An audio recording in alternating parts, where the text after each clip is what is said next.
we're ready to go. So thanks for joining. We'll get started. My name is Nicole Carter. I am a part of the digital curriculum crew. I really enjoy building in virtual environments, both for staff and for students. And in my opinion, building it in a way that is engaging and humanized is incredibly important. And I'm hoping to kind of showcase that with you guys today.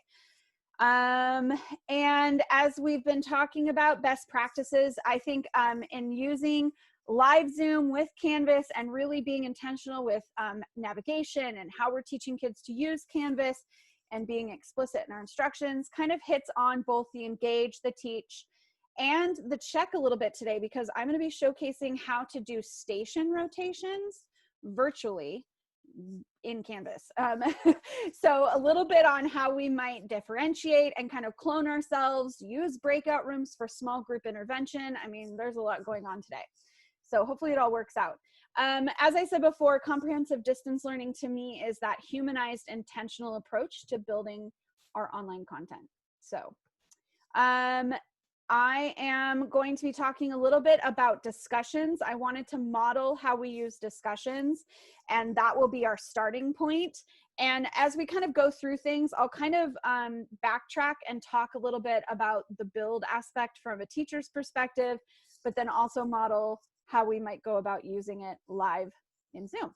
And then, like I said, we'll do the station rotations and some small breakout room things to kind of model, and then we'll discuss how it all happened. And if time, we'll go through some Q&A pieces. So if you were at all in our humanizing online courses PD yesterday, this was taken from that, so I'll go over it kind of briefly, but it is important to note that I take into account all of these things as I build content. And I was furiously building the course we're about to use last night. I think I was up until like 10 o'clock, kind of finishing today's PD. And the whole time I was kind of thinking not just about the lesson design, but also about how that information was being put together for navigational purposes from a student's perspective. So if I can give you anything, this part about it is the most important. If you would see yourself potentially, as it says on the bottom of the screen here, if you would ever see yourself typing out something like, you know, put your goals for the year here, and it's just 12-point font in Canvas, black text, white Canvas background, and that's it. I mean, that's equivalent to typing that out on a Google Doc and printing it out and putting it, you know, in front of a student and saying, here you go. And I don't think any of us would do that in the, you know, pre-COVID world.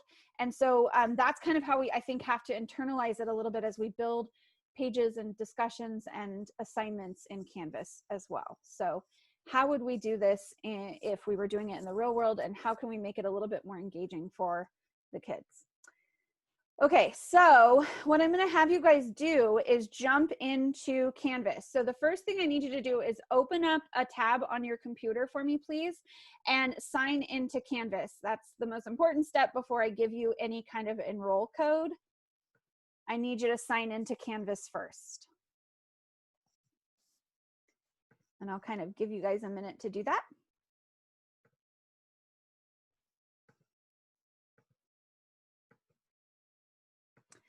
And then in the chat,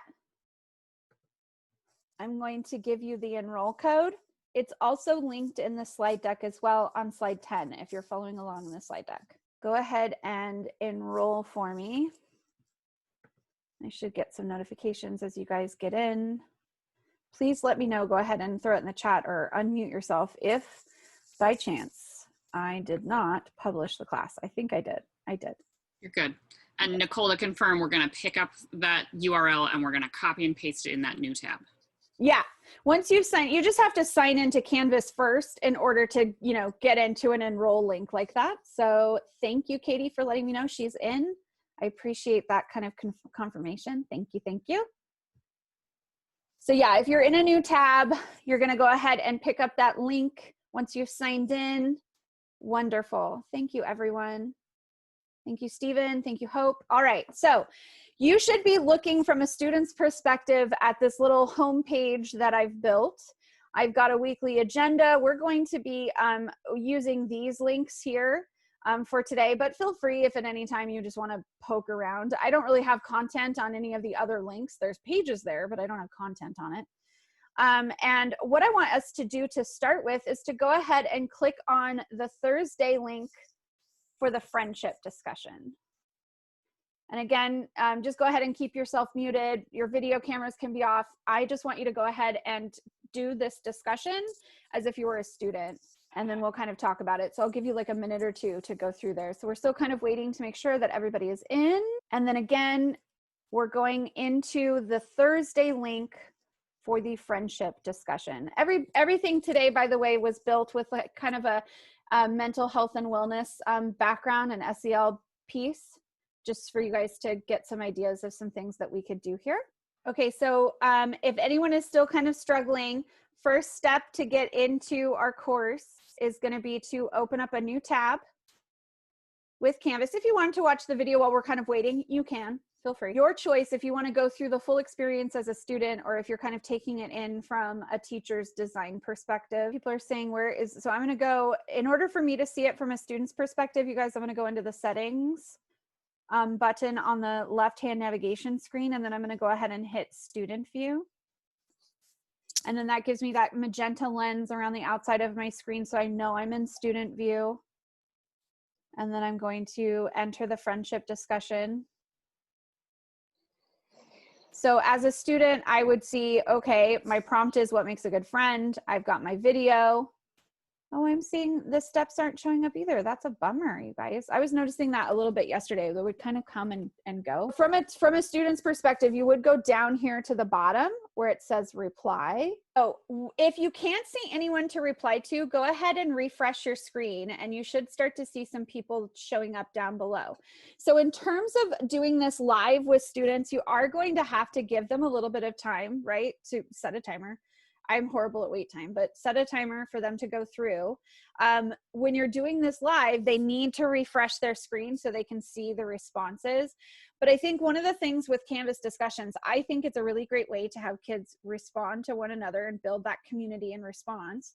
But you have to actually like prompt them into doing that. You have to say, okay, go through and like some things, go through and answer or respond to someone else. Otherwise, it's just a writing prompt. Right? So putting those into our instructions is really important, and then giving them the time to do that.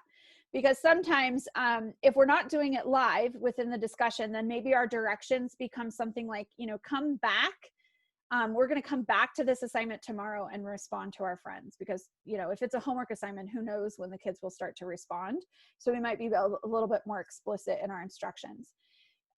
From a design perspective or the teacher side of things, I wanted to show you some of the things that I did turn on and the reason why I did that. Okay, so, sorry, I'm kidding. Someone's trying to control the screen. Okay, so one thing that I did turn on is that I allowed threaded replies. And then I allowed for grading to be turned on. Even if I'm not going to grade something, friends, I always turn it on, because then that allows, I might not be giving them any points, but if I turn on grading, then that means I can open up Speed Grader, and that makes it easier for me as the teacher to scroll through everyone's responses. So anytime I can use Speed Grader, it's easier on my end, and I just go ahead and turn it on. In terms of allowing liking, I mean, I would ask myself, is this something where I want the liking feature to be turned on? Most of the time I like having that on, but I give very explicit instructions on using that. And you don't know who likes who necessarily. And that's pretty much it. I always think about these options and click those options. Okay. Kristen, are we doing okay? Is there anyone else that can't get in? Do I need to respond to anything? I think we're okay. I've put the course.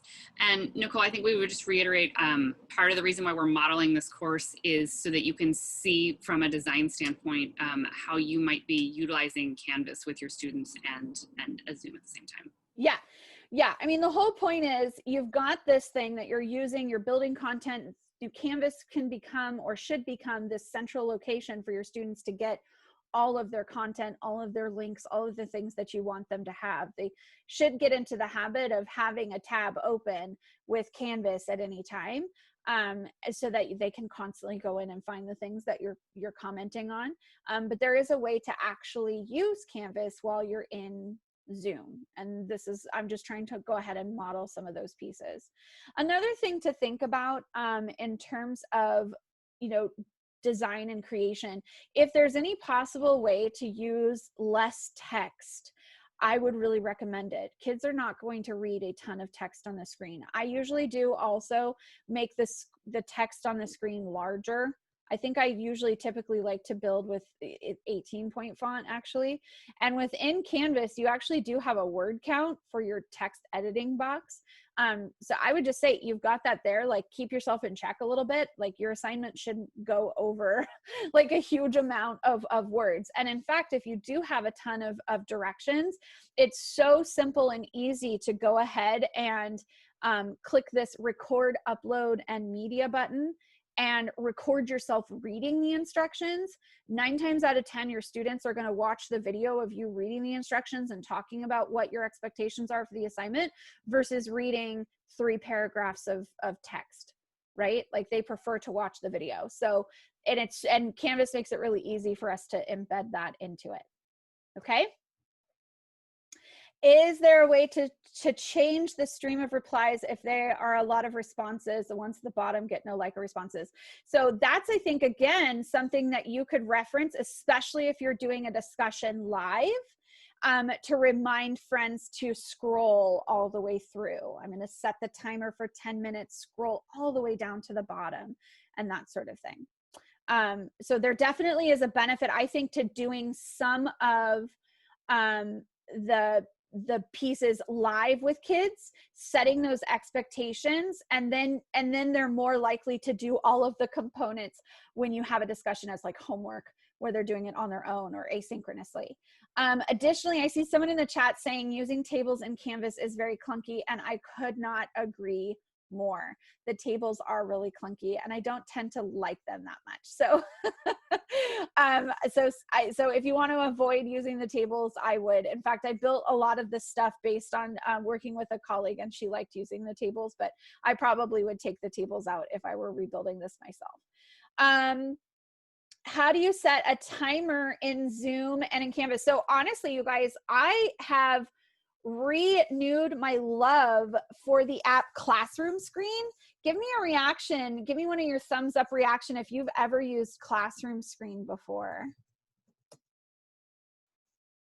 I really enjoy it. It's something that I would, part of my workflow as a teacher would probably be to have like this tab open with Classroom Screen. And the reason I like it so much is because you can preload it or populate it with stopwatches and timers. And you can say, okay, guys, we're going to be silent right now. You can even populate, like I said, the names. So if you needed to like do a call and response with students, you could take your Synergy roster and copy and paste it here, and then it will do a random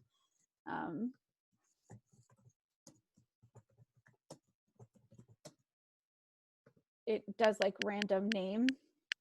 Say, okay, Sally, can you respond to that question for me, or whatever. So this is just a free platform, but this would be probably what I would do. I would say, okay, guys, I'm going to give you 10 minutes to go ahead and watch today's video and answer the discussion. Okay. So that in a nutshell is kind of the discussion piece. I'm not going to mess around there. And we're going to go back to the idea of stations. And I kind of want to reiterate, I was on Twitter this morning and I found this great article by Caitlin Tucker. She is a teacher down in California, and she has written several books about flipped classroom and blended learning. And she wrote an article just this week on hybrid classrooms and how teachers might be using stations in their classrooms. And just the idea that you can create these kind of smaller communities, especially if you're comfortable enough with using breakout rooms. I'm not going to model that everyone go into a breakout room right now, simply because of the way that I set it up and the fact that we have 100 people in the room today. But it definitely is a possibility that you could have station rotations happening where everybody that's in station A, station B, station C is in a breakout room together and doing that activity together. If you're comfortable with breakout rooms in that capacity. Otherwise, you could totally do what I'm going to model today, where I'm going to have you guys, again, kind of keep your microphones and videos off, and you're going to be going kind of and doing your station activity, just exploring it really. And at the same time, I would use that time to pull a small group into a breakout room with me. So everyone else is going to stay in the main room, and then I would go and do a breakout room with three or four kids. So I could do that small group work with them. So everybody else has been given a task, and then I'm working with just a few small kids. And in Canvas, you can also, make assignments go to specific groups. So again, you could build out the assignments and quizzes. You could build an assignment, for example, and then make a couple of copies of it, and then just slightly tweak or change the assignment, to fit the needs of students with IEPs in your room, or to fit the needs of, different varying levels of learners. By making the one assignment, then copying it and just slightly modifying it and changing it. That's another way to go about and do it. Okay. So my instructions for you guys are going to be this: turn off your microphone, go ahead and turn off your video. And then I'm going to have you go into the link for Friday that is called Stations. I think it's, let me look, I got to go back to it. Sorry, guys. My link for today is in the Friday section, Station Rotation. So I'm going to have you guys go ahead and click on that. And then if your last name is from A to F, I'm going to have you do Station 1. And if your last name is G to K, I'm going to have you do Station 2. If your last name is L to P, do Station 3. Q to U, do Station 4. Station 5, do V to Z. Now, if I was in the classroom, I probably wouldn't do it by last name. I'd probably do some intentional grouping. Like, there's nothing that says you can't do, table groups virtually, right? Like, if you tell the kids ahead of time, create a slide that says table group today, table groups for this week are, and then you have your list of the table groups. And then you just say table group, have them come up with a name. Table group Hogwarts is going to be doing Station 1 today, and allow them to build that community. You still can do that virtually. But for this sake, right, with you guys as adult learners, I'm doing last names. But I'm going to have you go ahead and just explore those resources. So navigation, again, friends, in your home page, go to the Friday link for station rotations. And I apologize that it wasn't published. Again, protocol, remind your kids if they can't get into something, let me know. So I just built this out as a page, and then I linked all of the actual activities to the image buttons. Call? Yes. I have a question. I'm in Station 2. One of the things is to watch a video that has sound with it, but then there's sound coming from you. So if you were doing this as a lesson, how do you address that? Because I can't find a way to mute Zoom, the application, rather than muting myself. Okay, so at this time, I haven't gone off and done a small room breakout room. And so if I was doing that right now, because I keep on answering your guys' questions. So if I went in and did a separate breakout room, my audio goes with me into that breakout room. So you wouldn't hear me. And then two, I guess as a teacher, if I'm not doing the small group breakout room, I need to remind myself to go ahead and mute so that they can complete the activity without my sound barging in. Okay, so you would either we would be in breakout rooms now. Yes. Or you have to remember to be quiet. Yes. Okay. And that's up to you on how you might want to go about how you feel, how much comfort level you feel with breakout rooms. If you're okay with splitting the kids up and saying breakout room 1, you're going to do station 1, breakout room 2, you're going to do station 2, that sort of thing. And if you're fine with that, then go for it. Otherwise, if you are not comfortable with that and you would rather have the large group in one main room and you are going to individually work with 3 kids, then you would do just the one breakout room where you manually select the kids that are going with you, and then you would come back. Okay, thanks. Nicole, Mm-hmm. can I ask a question? Yeah, go ahead. And you don't have to explain to me how, I just need to know like a yes or no answer. Is there a way in Canvas to only assign certain assignments to certain students? Yes, there is. Okay, I'll figure it out. Thank you. You're welcome. Nicole, we've got a couple questions of how might kids work together to do a group discussion if we've got like camera and audio off? Yes, so again, for this particular purpose, my instructions were to turn them off, but if I were to send them into a breakout room, I would probably, and this is my own opinion, but I would probably say before you go into your breakout rooms, I would like for your video cameras to remain off, but your microphones to stay on. If they're doing the activity, Zoom is happening in the background, so their audio to be able to talk to one another is on, but their video cameras are in the window that Zoom is open in, whereas they're in the tab for Canvas.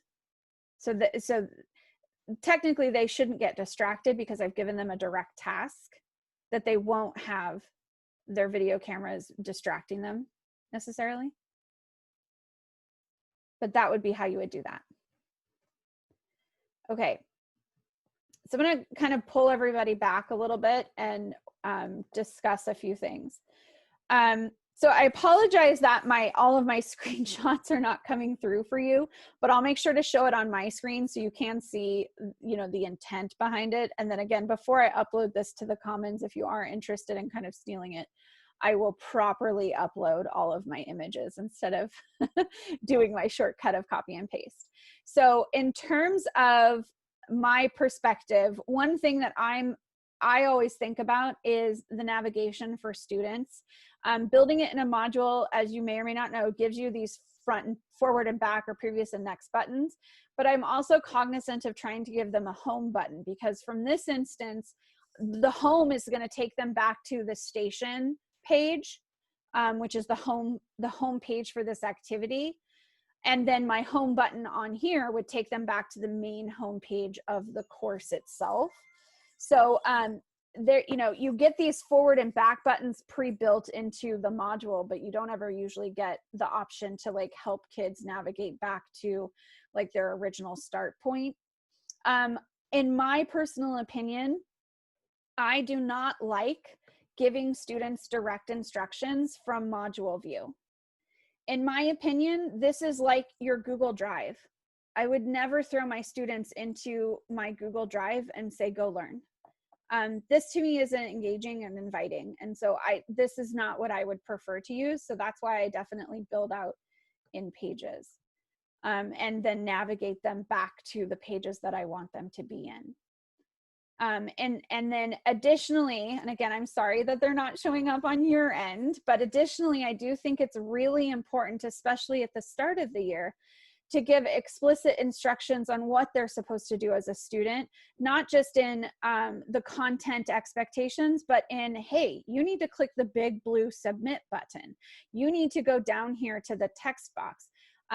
Because oftentimes, especially if we're pushing them to try new things in Canvas, most of our students haven't necessarily done a lot in Canvas in terms of submission.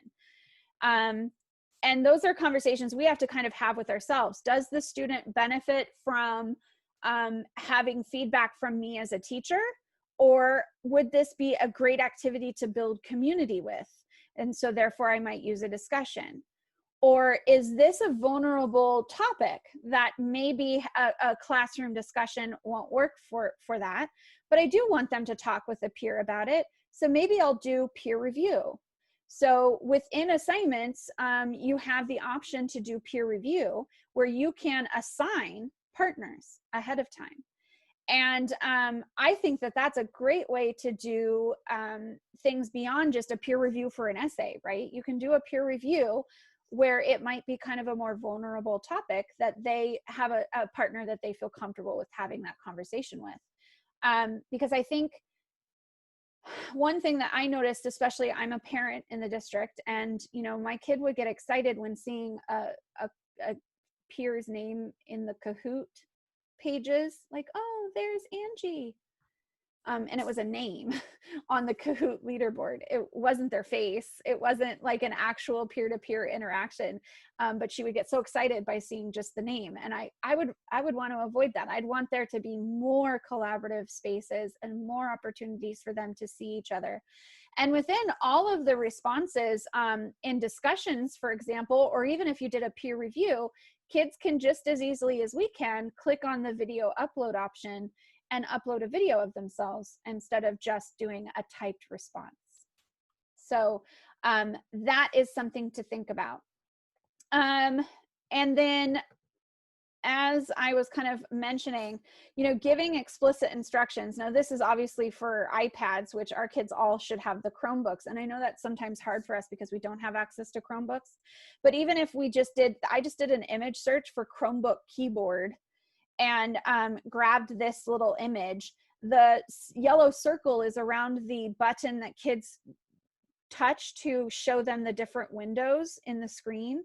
And I know we don't have Chromebooks in front of us, but you can do a search, Chromebook tab movement or something, right? And it will tell you what you can do, whether that's command keyboard options, shortcuts, or if there's an actual button. In this case, there's an actual button. But showing the kids how to do that, I think would be really, really helpful. And also understanding that their little screen, the newer Chromebooks with the stylus have a slightly larger screen than the older ones, but they have a tiny little screen. And so I think we need to keep in mind, like, what is it that they're seeing on their end, and how can I make this experience good for them? And I gave you access to this, and I shared this in one of our PDs yesterday. This particular slide deck, it's not pretty, but it's basically what we did was we threw onto a slide deck images that we screenshotted from Canvas, and then used the editing platform within just slides to add arrows and circles, and then that's what we took screenshots and put back into Canvas. So it's just a blank slide deck where we were adding the pieces and manipulating them to give kids specific instructions on how to add a link or how to add their video or whatever. And it's just an ugly, like, this was me trying to show kids how to start their recording, but I was doing this on Saturday morning without any makeup and my hair was in a sloppy bun. I was like, oh, I don't want them seeing me like that. So I slapped a Bitmoji over it, right? So it's just stuff like that where I was taking random pictures and putting those back in. And I think that those are really, really helpful. So we do have videos on a lot of different sessions to come back and have conversations about, you know, how to work in Canvas. And then we will have next week lots of support hours for everyone as you're trying some of these things out. And we'll throw into the chat the evaluation for you guys and the self-check-in. And I'm going to stop my recording and we'll open it up for some questions and answers. And Kristen will kind of help guide me with that. And yeah, thanks for coming today.